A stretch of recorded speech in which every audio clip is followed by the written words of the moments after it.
Raju, thanks so much. Joining me now are two senators who just got out of that briefing, Republican Senator Rand Paul and Democratic Senator Tom Udall. They're here to talk about a separate world affairs issue. But before we get to that, Senator Paul, from what you learned in the briefing, would you recommend that there be a third summit without Kim Jong-un having committed to a step for denuclearization?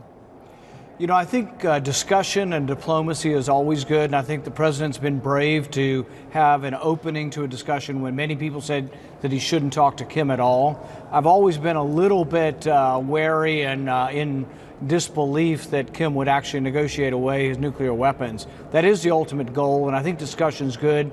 So if it meant another summit, yes, I would continue to have talks, but I have my doubts as to whether or not Kim will give up his nuclear weapons. All right, let's talk about the reason while you're here. Senator Udall, you and Senator Paul are introducing new legislation which would effectively end the U.S. war in Afghanistan. It would, among other matters, declare victory, withdraw troops, U.S. troops from Afghanistan within a year. It suggests the payment to service members who fought, a $2,500 bonus. Senator Udall, do you think Democrats are going to come on board this bill? And if so, how many? Well, I've heard many Democrats that feel this way about Afghanistan. They believe the AUMF has been in place too long. It should be reviewed.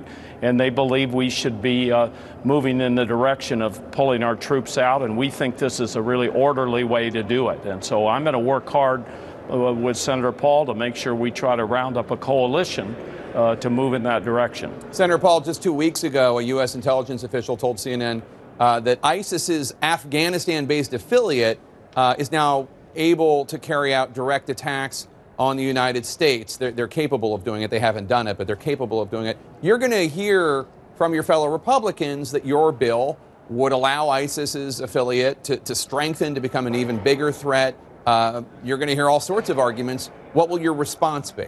I think if we're going to wait for a time when the Middle East is completely peaceful and there is no jihadist philosophy and no radicals there, we'll wait forever.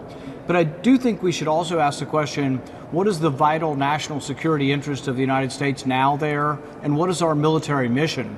If you ask Republican, Democrat, or Independent, you can't find anybody, you can't find a general period who will tell you that we have a military solution in Afghanistan. We have completed our mission. We won.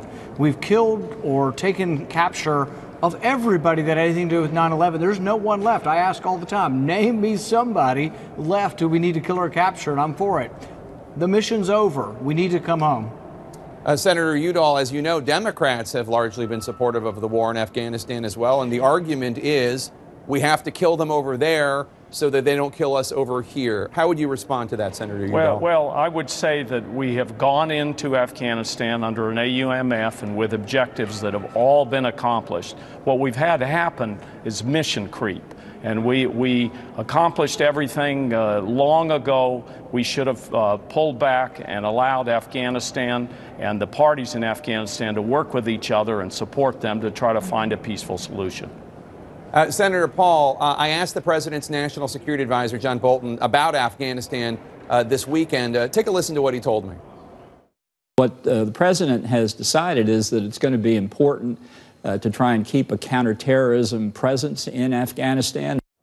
Would you be okay with most of the U.S. troops leaving, but some counterterrorism forces, Navy SEALs, Green Berets, et cetera, staying in Afghanistan?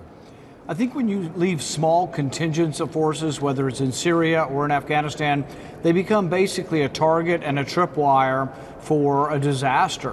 So, no, if you want to leave 200 troops in Syria and 500 troops in Afghanistan, I think it's a terrible military judgment because you're setting them up for possible massacre, and then all of a sudden we're back involved. You know, they become sort of a target at that point. So, no, I think it's a bad idea. I think we need to reassess the war.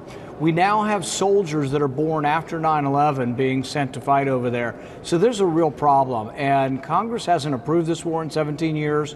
Really, the constitutional point is Congress needs to be involved. We can't just let presidents of either party keep fighting these wars forever. Senator Paul, before you go, you're an ally of the president's, but you are going to vote to block his declaration of a national emergency to get those border funds.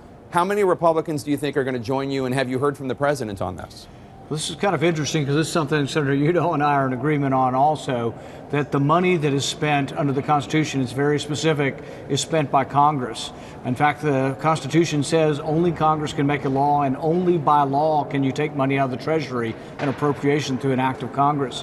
I think there'll be probably 10 Republicans, at least 6 beyond the 4 that are going to vote for it have told me they will, and it could be higher than that.